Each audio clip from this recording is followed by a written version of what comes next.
Abril Fantasma. No canal Conta um Conto. Você não vai dormir. Não dessa vez.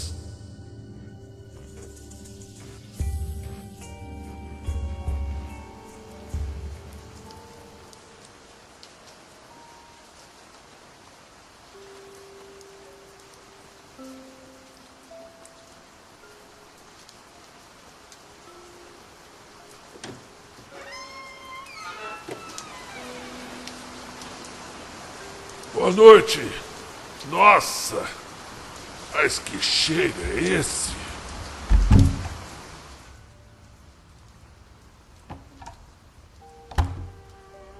Quem é que aguenta ficar aqui dentro?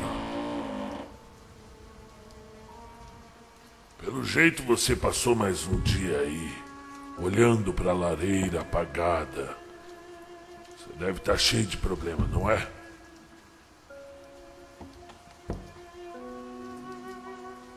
O que você acha de ouvir outra história? Essa talvez seja uma das minhas preferidas. Muito bem. Deixa eu tirar minhas botas. Vamos começar?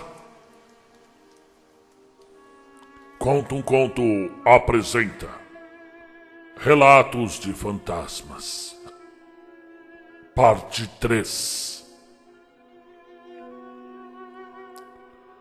Quando meu avô morreu, meus pais ficaram responsáveis pela limpeza da antiga casa dele.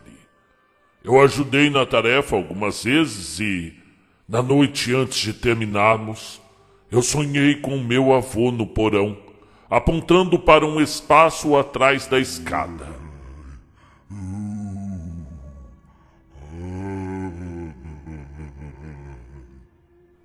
Foi tão vívido e real que eu tive de contar para todo mundo. No dia seguinte, o último dia de limpeza, nós fomos para o lugar com o qual eu sonhei. Meu pai precisou quebrar alguns tijolos na parede.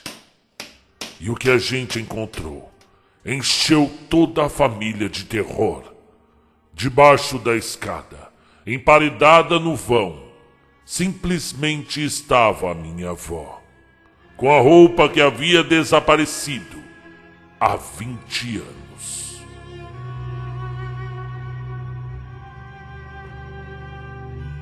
Na escola, meus amigos estavam me pressionando a fazer algo que eu não queria fazer, e teria me metido em encrenca se algum professor visse.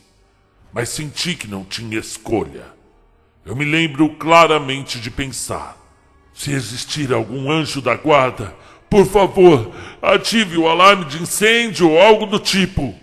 Eu juro, naquele mesmo segundo, o alarme tocou.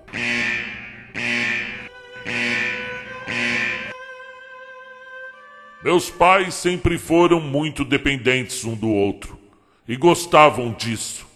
Eles não queriam outras pessoas por perto, além dos filhos. Eles eram muito felizes, um nos braços do outro. Meu pai morreu um dia antes do aniversário dele no hospital. E depois disso, era como se ele ainda estivesse em casa. A luminária ao lado da poltrona onde ele costumava sentar acendia sozinha. A poltrona se balançava como se alguém estivesse sentado. E às vezes, minha mãe ou minha irmã ouviam meu pai dizendo: "Querida, me traz uma bebida gelada", exatamente como ele pedia para minha mãe. Minha mãe morreu menos de um ano depois. Depois da morte dela, nunca mais houve nenhum sinal de nenhum deles aqui. E eles morreram há quase 14 anos.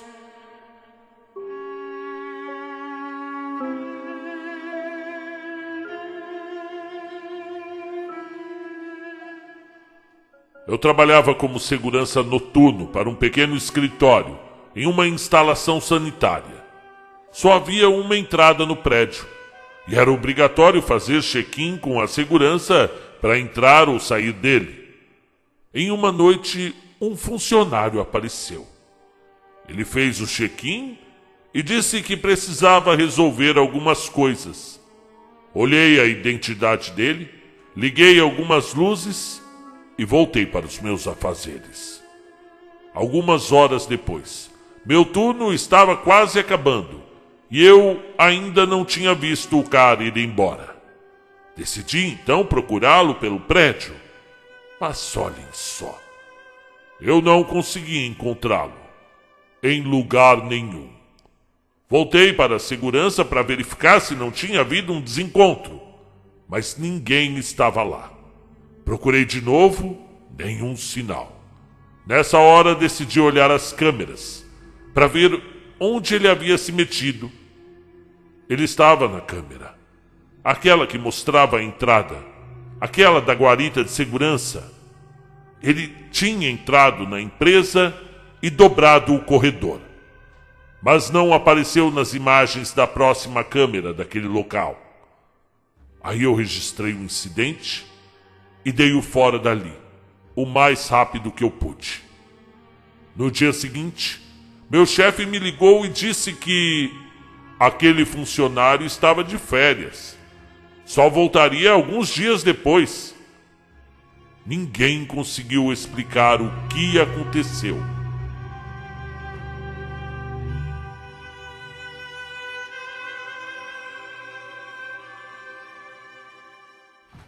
Muitos anos atrás, meus pais se separaram. E meu pai estava planejando uma viagem pelo estado. Ele estava muito empolgado. Conversei com ele um dia antes da viagem para desejar que tudo corresse bem e para dizer que conversaria com ele quando chegasse ao destino. No dia da viagem, entretanto, ele me ligou e disse que havia desistido de última hora e se recusou a dizer os motivos. Só disse que mudou de ideia. Pareceu muito estranho, já que ele estava planejando há meses aquilo ali. Naquela mesma noite, assistindo ao noticiário da casa de minha namorada, apareceu uma notícia que simplesmente me encheu de terror. O voo 1493, que meu pai teria pego, colidiu com outra aeronave ao pousar. Ele demorou meses para me contar que, na noite anterior à viagem, ele teve um sonho super vívido em que tinha morrido num acidente de avião. E foi tão real que o meu pai desistiu de fazer aquela viagem. Certa vez acordei no meio da noite com um homem parado ao lado da cama, olhando para minha companheira.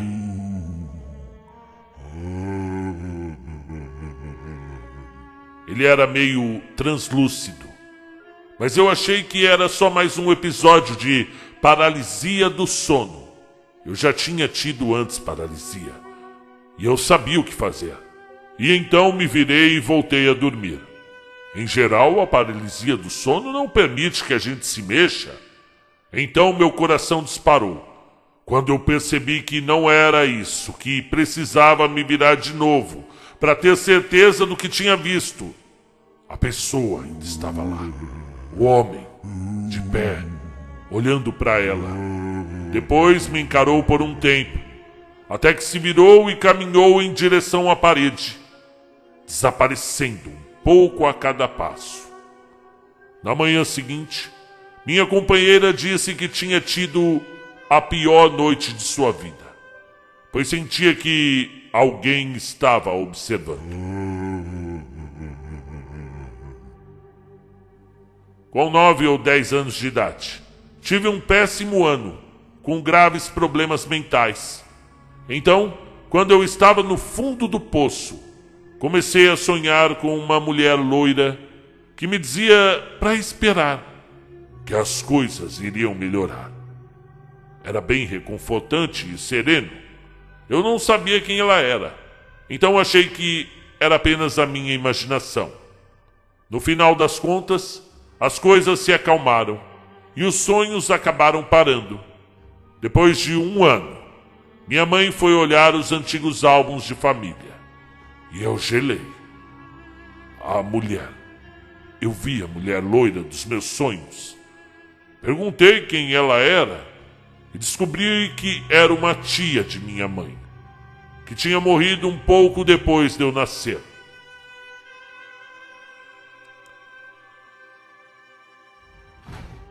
Quando eu tinha uns 6 anos, estava descendo as escadas sem ninguém atrás de mim.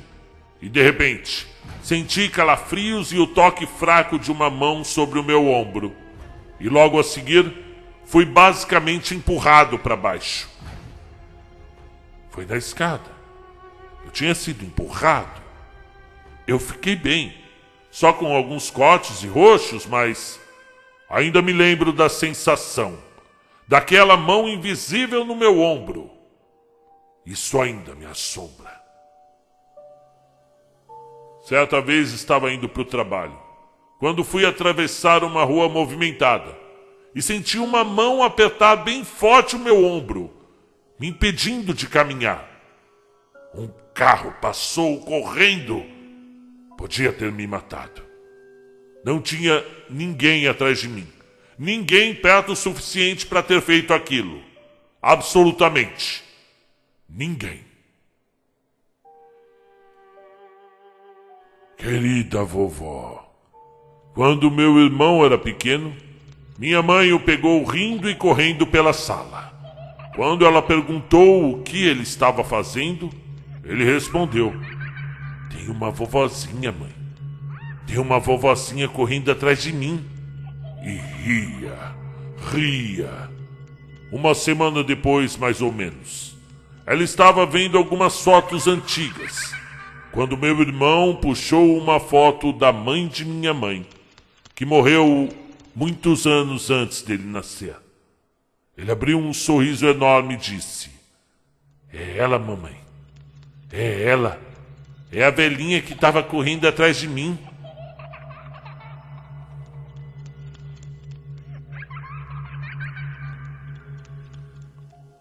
Uma noite eu estava lendo na cama com o meu gato ao lado.